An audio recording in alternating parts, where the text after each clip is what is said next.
La Russie ne l'emportera pas, promet M. Biden à M. Zelensky aujourd'hui à Washington, à la Maison-Blanche. Oui. Et exactement dans le bureau ovale de M. Biden à la Maison-Blanche. Parce que M. Zelensky a été reçu par M. Biden. Cette promesse lui est faite à 39 jours des élections présidentielles américaines. Ouais, vous avez bien entendu. M. Biden, depuis 2022 jusqu'en 2024, septembre là, tout ce qu'il n'a pas fait pour empêcher que la Russie l'emporte sur l'Ukraine, miraculeusement, il va le faire entre aujourd'hui, jeudi 26 septembre 2024 et le 4 novembre, parce que les élections présidentielles américaines, c'est le 5, mardi le 5 novembre 2024. Et donc, entre le 26 septembre 2024 et le 4 novembre 2024, M. Biden fera échouer la Russie sur le terrain en Ukraine. C'est ce qu'il a promis à M. Zelensky. Je ne suis pas fou. Vous n'êtes pas fou non plus. Mais je réitère juste, je dis juste mot par mot ce qu'il a dit, M. Biden. La Russie ne l'emportera pas, promet Biden à Zelensky.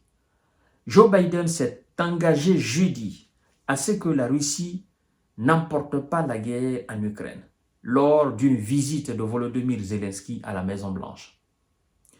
La Russie ne l'emportera pas, a lancé le dirigeant américain depuis le bureau ovale, à 39 jours de l'élection présidentielle américaine qui s'annonce extrêmement serrée et dont dépend l'avenir du soutien ukrainien. Afin d'aider l'Ukraine à gagner cette guerre, le président américain a annoncé jeudi matin une augmentation de l'aide à la sécurité, sans toutefois mentionner le feu vert espéré par Kiev pour tirer vers la Russie des missiles de longue portée fabriqués aux États-Unis. Volodymyr Zelensky a salué cette annonce qui favorisera selon lui la victoire de son pays dans la guerre que lui livre la Russie. Fin de citation. C'est une déception énorme pour lui et ça touche énormément le moral des soldats sur le terrain. Parce que ce plan était préparé, ce plan de victoire était préparé, écrit noir sur blanc. Mais Vladimir Poutine et les éléments du Conseil de sécurité de la Russie ont attendu jusqu'à ce que M. Zelensky se déplace, qu'il aille aux États-Unis. Et pendant qu'ils étaient en train de se noyer dans les discours à la tribune de l'ONU, il y avait une autre assemblée générale qui se tenait à Moscou. Assemblée générale dont dépend l'avenir de notre monde, là, de notre civilisation, là, au niveau du grand bureau de sécurité, du Conseil de sécurité de la Russie. Et c'est le patron même, lui-même, qui était assis, qui tenait cette réunion. Donc, nous, on avait les yeux figés là-bas, c'est-à-dire on était plus concentrés sur l'Assemblée générale dont dépend l'avenir du monde en Russie que cette assemblée de cette nébuleuse organisation qu'on appelle l'ONU. Vous comprenez? Et au cours de cette assemblée, le président alors de l'institution et effectivement, n'est-ce pas, les autres travailleurs de cette assemblée, je veux parler du Conseil de sécurité de Russie, ont décidé de changer la doctrine militaire, la doctrine nucléaire russe. Et ça c'est tombé dans les oreilles de M. Biden. C'est tombé dans les oreilles des décideurs américains. Ils ne s'attendaient pas à cela. Surtout à ce jour-là, où M. Zelensky va rencontrer M. Biden. Et donc, après l'exposition de son plan de paix et de son plan de victoire, bon, les dirigeants de la Maison-Blanche ont jeté coup d'œil sur son plan de victoire. Ils ont lu, ils ont compris, bon, ils ont mis ça de côté. D'accord? Ils ont mis ça de côté. Ils ont dit, ben écoutez, mon gars, ça, on ne peut pas l'accepter. Néanmoins, nous allons voter de l'argent et nous allons faire une déclaration comme quoi la Russie ne va pas l'emporter. Donc, t'inquiète pas, ça va aller. Donc, M. Zelensky, il est très déçu aujourd'hui, très déçu. Néanmoins, pour lui permettre de sécher les larmes, on lui fait encore une promesse d'une nouvelle enveloppe. Bon, tout cela, c'est pour vous dire que ces gens ne sont pas objectifs.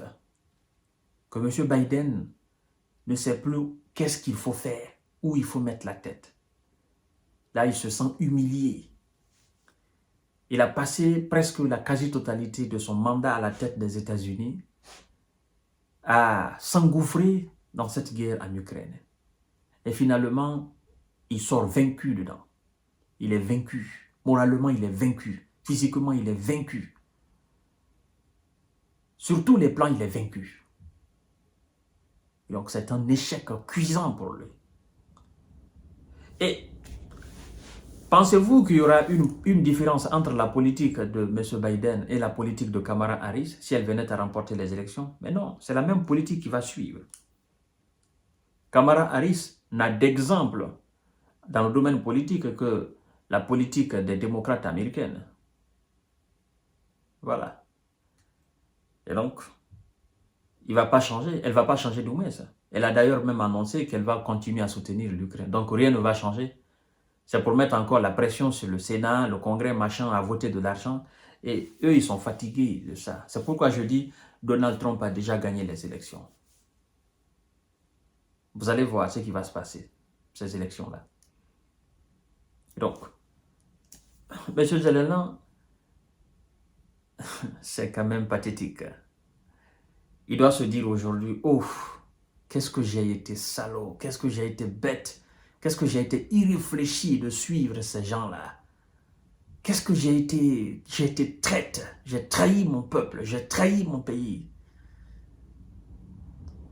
Ouais. J'ai accepté de bomber le torche en espérant que ces gens vont m'accepter dans leur organisation. Mais finalement, je sors là nul dedans. Promesse sur promesse, promesse sur promesse. Et finalement, je ne vais pas entrer dans l'OTAN. Et ce gars qui était là à me soutenir, lui, il n'est plus président. Il ne sera plus président au mois de novembre. Là. Et celle qui est censée la remplacer n'est pas dans la tête des Américains. Donc, finalement, c'est terminé pour moi.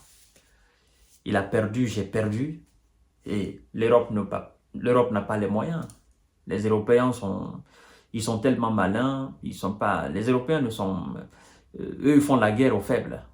Les pays d'Afrique, les pays du Moyen-Orient, ils ne peuvent pas tenir tête à la Russie. Donc, voilà. Bien dommage, monsieur Zelensky, tu n'as pas compris, mais voilà, c'est comme ça. Tu as fait un choix dans la vie, il faut l'assumer. Il ne faut pas regretter, il faut assumer ton choix. Il faut assumer les conséquences de ce que tu as fait comme choix. Voilà. Et avec tout ce qui s'est passé, partout où les Américains ont été, toi, tu n'as pas tiré les leçons de cela. Et tu as accepté ce qu'ils t'ont dit. À 39 jours des élections présidentielles américaines, toi, un homme réfléchi, c'est lui qui n'a pas gagné pendant 2 ans. C'est lui qui te dit qu'il va t'aider à gagner cette guerre. À 39 jours de sa sortie de la Maison Blanche, il ne sera plus décideur. C'est terminé pour lui. Et tu crois à cela? À tout à l'heure, mesdames et messieurs, pour notre série d'informations décortiquage. C'est quand même pathétique.